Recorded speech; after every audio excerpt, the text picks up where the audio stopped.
શું તમે કર્ક રાશિના જાતક છો? શું તમારું નામ ડ અથવા હ શબ્દ શરૂ થાય છે? તો આજની આ વિડીયો તમારા માટે છે.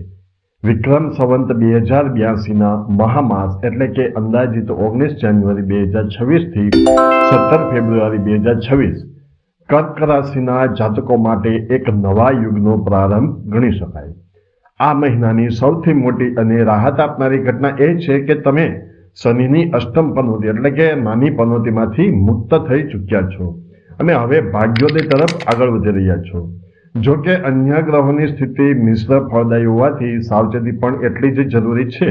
કર્ક રાશિ માટે ફેબ્રુઆરી 2026માં ગ્રહોની સ્થિતિ આ મુજબ છે, જેમાં પહેલું છે શનિદેવ સેટર્ન. શનિ હવે મીન રાશિમાં 9મા ભાવમાં ભાગ્ય ભુવનમાં છે. આ કર્ક રાશિ માટે સૌથી મોટા સમાચાર છે. અષ્ટમ શનિનો કષ્ટદાયક સમય પૂરો થયો છે અને હવે શનિ ભાગ્યમાં વૃદ્ધિ કરશે, ધાર્મિક યાત્રાઓ કરાવશે અને પિતાનો સહયોગ અપાવશે. બીજું મંગળ એટલે કે માર્સ. તમારો યોગકારક ગ્રહ મંગળ 7મા ભાવમાં એટલે કે મકર રાશિમાં ઉચ્ચનો થઈને ભ્રમણ કરી રહ્યો છે. 7મું સ્થાન જીવનસાથી અને ભાગીદારીનું છે. અહીં મંગળ રૂચક યોગ જેવો પ્રભાવ આપશે, જે વ્યાપારિક દ્રષ્ટિએ ઉત્તમ છે, પણ દાંપત્ય જીવનમાં જ્વાળામુખી જેવી સ્થિતિ સર્જી શકે છે. ત્યાર પછી છે ગુરુ એટલે કે જ્યુપિટર. દેવગુરુ 12મા ભાવમાં એટલે કે વ્યય ભુવન મિથુન રાશિમાં છે અને વક્રી અવસ્થામાં છે. 12મા ભાવમાં ગુરુ ખર્ચમાં વધારો કરે છે, પરંતુ સાથે સાથે આધ્યાત્મિક જ્ઞાન અને વિદેશ ગમન માટે શુભ છે. ત્યાર પછી છે રાહુ. રાહુ 8મા ભાવમાં એટલે કે આયુષ્ય અને ગુપ્ત સ્થાન કુંભ રાશિમાં છે. શનિ 8મેથી નીકળી ગયો, પણ રાહુનું અહીં હોવું સ્વાસ્થ્ય બાબતે અને ગુપ્ત શત્રુઓ બાબતે સાવધાન કરે છે. હવે આપણે વિગતવાર રાશિફળ જોઈએ. કારકિર્દી અને વ્યવસાય. 7મા ભાવમાં ઉચ્ચનો મંગળ બિઝનેસ પાર્ટનરશિપ માટે પાવરફુલ છે. તમારા કામ કરવાની ગતિ એટલે કે સ્પીડ વધશે, નવા કરારો થશે. ખાસ કરીને જે લોકો કન્સ્ટ્રક્શન, મશીનરી, હોટેલ કે મેન્યુફેક્ચરિંગ ક્ષેત્રે છે તેમના માટે આ સુવર્ણ સમય છે અને 9મા ભાવમાં હોવાથી ભાગ્યનો સાથ મળશે. હવે જોઈએ નોકરી બાબતે, તો નોકરિયાત વર્ગ માટે સમય સારો છે, પરંતુ કામનું ભારણ રહેશે. મંગળની દ્રષ્ટિ પહેલા ભાવ એટલે કે તમારા પર અને 10મા ભાવ એટલે કે કર્મ પર હોવાથી તમે ઓફિસમાં નેતૃત્વ લઈ શકશો.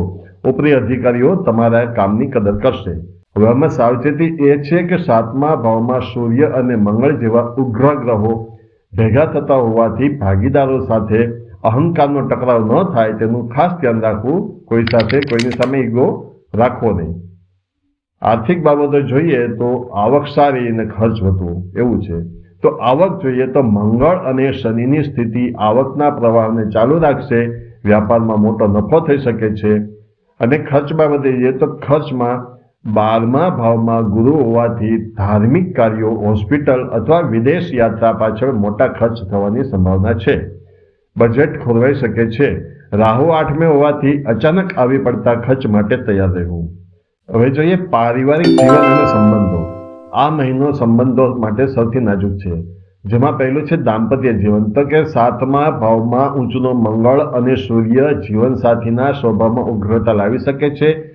નાની વાતમાં મોટા ઝઘડા થઈ શકે છે. તમારા જીવનસાથી આ સમયે પ્રભાવશાળી અને થોડા ડોમિનેટિંગ બની શકે છે. ધીરજ રાખવી અનિવાર્ય છે. છૂટાછેડા કે કોર્ટ કેસ ચાલી રહ્યા હોય તો સાવધાન રહેવું. ત્યાર પછી છે પ્રેમ સંબંધ. તો કે 5મા ભાવ પર કોઈ અશુભ દ્રષ્ટિ નથી, પણ 7મા ભાવની ઉગ્રતાને કારણે પ્રેમ સંબંધોને લગ્નમાં પરિવર્તિત કરવામાં અવરોધો આવી શકે છે. હવે જોશું આપણે સ્વાસ્થ્ય વિશે. તો કે રાહુ 8મે એટલે કે 8મા ભાવનો રાહુ પેટના રોગો, ઇન્ફેક્શન કે ફૂડ પોઈઝનિંગ જેવી સમસ્યા આપી શકે છે. અજાણ્યો ભય કે બેચેની રહી શકે છે. મંગળની દ્રષ્ટિ જોઈએ તો મંગળ લગ્ન ભાવને જોતો હોવાથી શરીરમાં પિત્ત વધશે. માથાનો દુખાવો, આધાશીશી કે બ્લડ પ્રેશરની તકલીફ હોય તો દવા નિયમિત લેવી.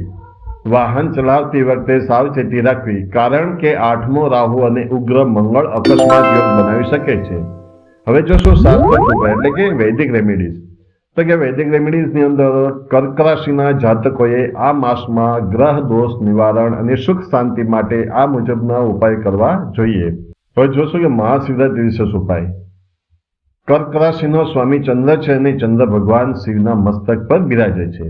તેથી શિવ ઉપાસના તમારા માટે સર્વશ્રેષ્ઠ છે. તેમાં સૌથી પહેલું છે અભિષેક.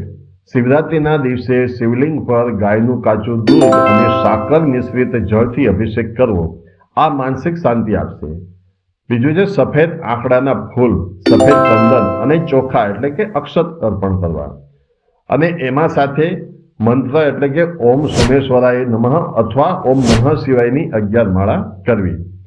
અન્ય ગ્રહ શાંતિ ઉપાયો જોઈએ તો રાહુ શાંતિ એટલે કે 8મું સ્થાન. હવે 8મા ભાવના રાહુના અશુભ પ્રભાવને રોકવા માટે શક્ય હોય તો બુધવાર કે શનિવાર ગરીબોને કાળા તલ અથવા કાળી વસ્તુનું દાન કરવું, કૂતરાને રોટલી ખવડાવવી.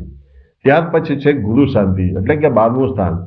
ખર્ચ ઘટાડવા અને ગુરુનું બળ મેળવવા માટે ગુરુવારે કેળાના ઝાડની પૂજા કરવી અથવા મંદિરમાં ચણાની દાળનું દાન કરવું, વિષ્ણુ સહસ્ત્રનામનો પાઠ કરવો.